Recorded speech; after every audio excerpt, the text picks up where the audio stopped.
श्री शिवाय नमस्तुभयम। हर हर महादेव जय।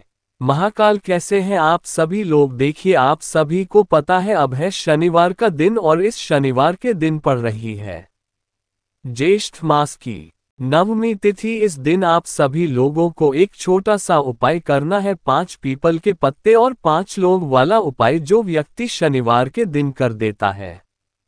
पूज्य गुरु जी ने कहा कि वो जीव जिस कामना से इस उपाय को करता है वो उसकी कामना पूरी जरूर होती है।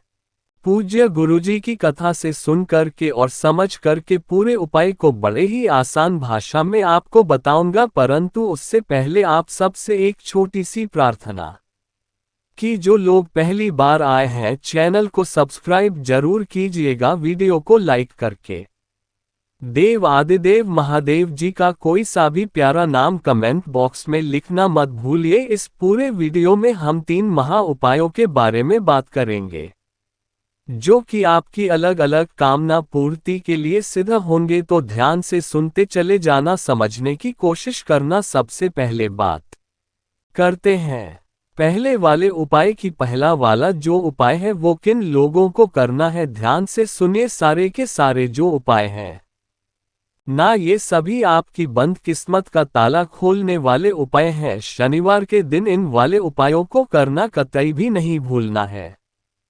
सबसे पहला वाला जो उपाय है कि अगर आपके कार्यों में बहुत सारी बाधाएं आ रही है, आपके कार्य पूरे हो ही नहीं रहे हैं, है ना किसी भी तरीके का कोई कार्य हो, नौकरी का, व्यापार का, विवाह का, कोई सा भी कार्य हो, कार्यों में बाधाएं बहुत हो रही है, कार्य अटक जाते हैं, आपके लंबे समय से चल रहे हैं लेकिन उनका कोई फल नहीं मिल रहा है, तो उस कार्य की सिद्धि के लिए या फिर अगर आप कोई कार्य कर रहे हैं बार बार आपके कार्य बिगड़ जाते हो, बनते बनते काम बिगड़ आपके रहे हो, तो आपको ये वाला उपाय करना है। साथ ही साथ अगर आपकी कोई शनि की ढैया चल रही है ना, कोई 7.5 चल रही है, समय बिल्कुल आपके पक्ष में नहीं है, तब आपको ये वाला उपाय निश्चित रूप से शनिवार के दिन करना है।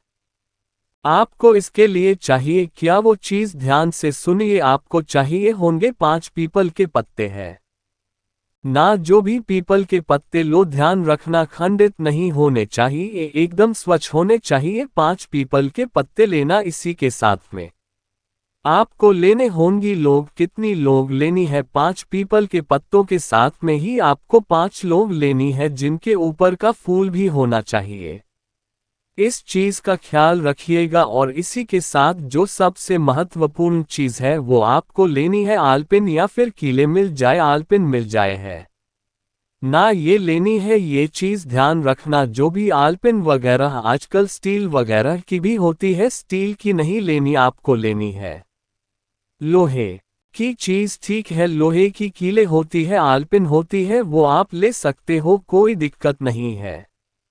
कितनी? 5 ही लेनी है। और मीठे के लिए कुछ भी भोग ले लीजिए। पूज्य गुरुजी ने कहा मीठे के लिए कोई जरूरी नहीं, आप गुड़ ले लो, आप कोई मिठाई ले लो, आप शक्कर ले लो, चीनी ले लो, कुछ भी ले लो थोड़ा सा, ठीक है। ये सारी चीजें लेना। और इसी के साथ में आपको लेना होगा एक दीपक। जो भी आप दीपक तैयार करोगे, ये दीपक आपको तैयार करना होगा गोल बाती का। किसका करोगे? गोल बाती का। और इसके अंदर आपको भरना होगा सरसों का तेल, कड़वा तेल जिसे कहा जाता है, ठीक है ना, सरसों का तेल भरना है। इन सभी को लेकर के आपको पहुंचना होगा कहाँ? किसी भी शनि महाराज जी के मंदिर में। अगर शनि महाराज जी के मंदिर नहीं जा सकते हो तो किसी भी पीपल के पेड़ के नीचे पहुंच जाना, क्योंकि शनिवार के दिन पीपल के पेड़ के नीचे शनि महाराज जी का वास होता है।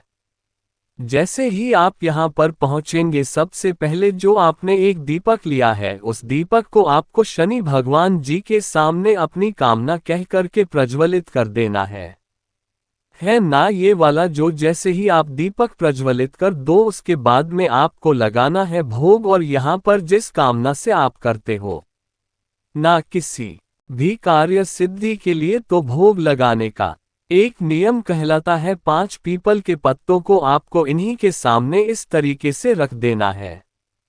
ठीक है ना। और पांचों पीपल के पत्तों को रख करके एक एक लोग इसके ऊपर रख देनी है, प्रत्येक पत्ते के ऊपर इसी के साथ में आपको एक एक आलपिन इन्हीं के ऊपर रख देनी है ना। और मीठे के लिए जो भी भोग है ना, वो थोड़ा थोड़ा सा भोग आपको प्रत्येक पीपल के पत्ते पर, 5 पीपल के पत्तों पर आपको इसी तरीके से भोग रख देना है।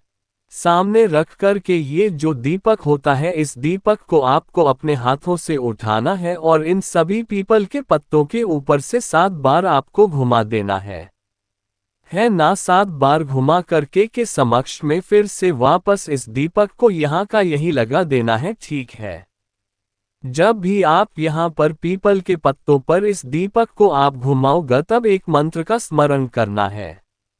वह है ओम शनि शने चराय शनेश चराय नमः। ठीक है। इस मंत्र का आपको कंटिन्यू स्मरण करते रहना है 2 मिनट वहां पर बैठ करके।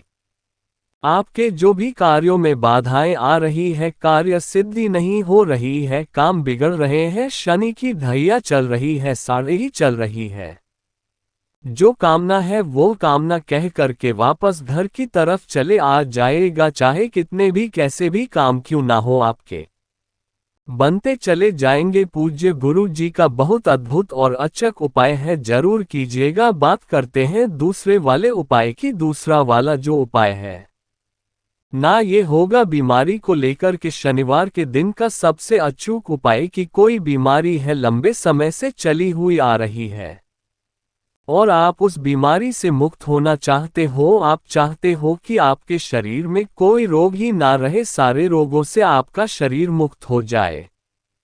तो शनिवार के शनिवार एक छोटा सा उपाय करना स्टार्ट कर दीजिए। आपको लेना है एक स्टील का लोटा। अब समझ गए होंगे।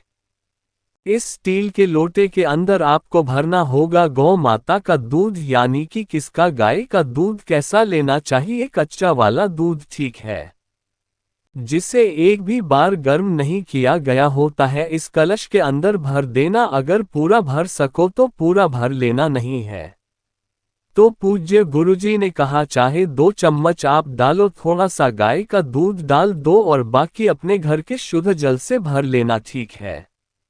उसके बाद में आपको लेनी होंगी 5 काली मिर्च। ठीक है। इस तरीके से 5 काली मिर्च आपको लेनी है। इन्हें पीसना और पीस करके इसी वाले कलच के अंदर आपको काली मिर्च को डाल देना है। इस वाले कलच को लेकर के आपको 2 स्थानों पर जाना है। सबसे पहले आप जाओगे किसी भी पीपल के पेड़ के पास में। शनिवार के दिन किसी भी समय चले जाना, कोई दिक्कत नहीं है। जैसे ही यहाँ पर पहुँचोगा ना, उस लोटे का काली मिर्ची का जो जल और दूध है, उसका आधा दूध आधा पात्र आपको यहाँ पर इसकी पेड़ की जड़ों में समर्पित करना है। ओम नमः शिवाय, श्री शिवाय नमस्तुभ्यम का स्मरण करते हुए किनके नाम से करोगे? पिपलेश्वर महादेव के नाम से समर्पित कर दीजिएगा। ठीक है। केवल आधा यहाँ पर समर्पित करना है और जो बाकी का आधा बचा हुआ है, उस बाकी के आधे लोटे को आपको लेकर के जाना शिवलिंग के पास में। यहाँ पर आपको उत्तर दिशा की तरफ मुख करके खड़े हो जाना है। दोनों हाथों में उस पात्र को, जल को लेना जिसमें दूध और जल मिश्रित है, काली मिर्च मिश्रित है। बाकी का आधा जो है वह आपको शिवलिंग के ठीक ऊपर समर्पित करना है। अवधूतेश्वर महादेव के नाम से, अवधूतेश्वर महादेव के नाम से समर्पित कर दीजिएगा। हो सके तो 1 लोटा शुद्ध जल अंत में और समर्पित करके चले आ जाए। केवल और केवल शनिवार के दिन इस वाले उपाय को कर लीजिएगा। जीवन में कभी कोई बड़ा भारी रोग, कोई बड़ा भारी बीमारी आपके शरीर में प्रवेश नहीं करेगी। पूज्य गुरु जी का बहुत अद्भुत और रोचक उपाय है, जरूर कीजिएगा। बात करते हैं तीसरे वाले उपाय की। और यह जो तीसरा वाला उपाय है, हर शनिवार के दिन मैं बता देता हूं कि अगर आपके कोई शत्रु हैं जिन पर आपको विजय प्राप्त करनी है, जो आपका बुरा चाहते हैं है ना, आपके कार्यों में बाधाएं डालते हैं, हमेशा आपको नीचा दिखाने की कोशिश करते हैं, साथ ही साथ कि अगर आपके जीवन में क्लेश बहुत ज्यादा चल रहे हैं, क्लेश का मतलब एक के बाद एक समस्या, एक के बाद एक दुख, कष्ट, परेशानियां जीवन में चलती हुई आ रही है, चाहे वह धन से संबंधित, संपदा से संबंधित हो, वैभव में कमी आ रही है, ऐश्वर्य नहीं बढ़ रहा है, संपदा में समस्या चल रही है। एक छोटा सा काम, एक चुटकी काले तिल, कितने मात्र एक चुटकी आपको काले तिल लेने हैं, और इसी के साथ में आपको लेना होगा एक दीपक। जो भी दीपक लोगे इस वाले उपाय में इस चीज का ख्याल रखना, एकदम नया दीपक होना चाहिए। शनिवार के दिन है ना, नया दीपक ही लेना है। इसके अंदर आपको लगानी है गोल बाती इस तरीके से, और इस पूरे दीपक को जो भरोगे वह किससे भरोगे आप? सरसों के तेल से। पूरा दीपक आपको सरसों के तेल से भर लेना है, ठीक है ना। एक चुटकी काले तेल और सरसों के तेल का गोल बाती का दीपक, इससे लेकर के या तो किसी भी पीपल के पेड़ के नीचे शनिवार के दिन, या फिर शनि महाराज जी के मंदिर में यहां जैसे ही पहुंचोगे, सबसे पहले उस दीपक को यहां पर इनके सम्मुख में आपको उसे प्रज्वलित कर देना है, जला देना है। जला देने के पश्चात अपने दाहिने हाथ में उन थोड़े से काले तिलों को आपको लेना है ना। और जिस कामना से, जिस कार्य सिद्धि के लिए आप इस उपाय को कर रहे हैं, उसकी कामना करके इसी दीपक के अंदर इन काले तिलों को आपको डाल देना है। डाल देने के पश्चात शनि महाराज जी के सामने बैठ करके सबसे पहले आपको शनि चालीसा का पाठ करना है। ध्यान रखना किसका? शनि चालीसा का, और उसके बाद में हनुमान चालीसा का पाठ निश्चित रूप से करना है। इस चीज के बारे में ख्याल रखना, काफी सारी बार मैं इस वाले वीडियो को बता चुका हूं, उपाय को बता चुका हूं। क्यों? ये प्रमाण है कि शनि चालीसा के बाद हनुमान चालीसा का पाठ किया जाता है, वह मैं कई बार वीडियो में बता चुका हूं। चाहो तो आप पुराने वीडियोस देख सकते हैं। इसी क्रम में इस वाले उपाय को कीजिएगा, आपको निश्चित ही इसमें सफलता जरूर मिलेगी। पूज्य गुरु जी के सभी उपाय बहुत ही ज्यादा खास और अद्भुत है, जरूर कीजिएगा। वीडियो पसंद आए तो लाइक जरूर करना, चैनल को सब्सक्राइब जरूर कीजिएगा। मैं आपसे मिलता हूं अगली वीडियो में, तब तक के लिए ओम नमः शिवाय, हर हर महादेव, जय महाकाल।